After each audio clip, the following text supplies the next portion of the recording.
Lady কনস্টেবলটা কে? রঙ্গিনী sir. ওই মেয়েটাকেও যুক্ত করে নিন, কেস ডাইলিউট হয়ে যাবে। স্যার কিন্তু এনার ইনক্রিমেন্ট আর প্রমোশনটা আটকে যাবে, চলবে তো? এর থেকে বেশি কিছু করা যাবে না। তুমি কিছু বলতে চাও? আপনার যদি ঠিক মনে হয় তাহলে ঠিক আছে স্যার। আসলে নায়ক সরি স্যার, তবে ওই মেয়েটিকে এর মধ্যে জড়াবেন না স্যার, এতে ওর কোনো দোষ নেই, ও নিজে থেকে কিচ্ছু করেনি স্যার। আমি ওকে বলেছিলাম। নায়ক 1 মিনিট স্যার, কথা বলছেন না, মাঝখানে বলো না। সরি স্যার, প্লিজ বলুন। তাহলে তোমাকে ডিসমিস করতেই হবে, আর কিছু করার নেই আমার। আই এম ওকে স্যার, পুরোটাই আমার দায়। আগামী 2 দিনে আমাদের কমিটির হিয়ারিং হবে, অর্ডার পেয়ে যাবে। এখন তুমি আসতে পারো। স্যার,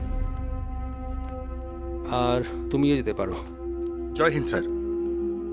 নায়ক, নায়ক স্যার তুমি এত জেদি কেন? হ্যাঁ, ওনার সামনে চুপ করে থাকলে কি ক্ষতি হতো? হ্যাঁ, অপরাধীর মাথা দোষের ভারে নিচে নুয়ে থাকে, কিন্তু সৈনিকের মাথা গর্বে উঁচু থাকা উচিত। পুলিশ অফিসারের একটা দায়িত্বভার থাকে, তার সেটা পালন করা উচিত। আপনার কথা মানলে অর্ডার বদলাতো, কিন্তু আমি সেটা পারবো না।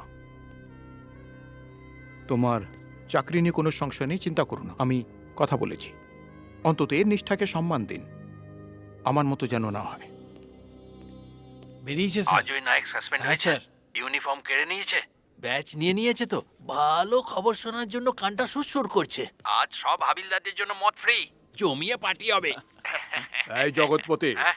এই আওয়াজটা শুনে কেমন লাগলো? হ্যালো, আওয়াজ পাল্টে গেল কেন? তোমার মতন অফিসার সাসপেন্ড হতে পারে না, আমি হতে দেবো না।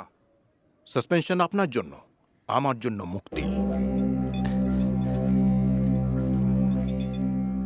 এ বাবু, নায়ক স্যার সাসপেন্ড হয়ে গেছে, এবার বিমলা স্বাধীন।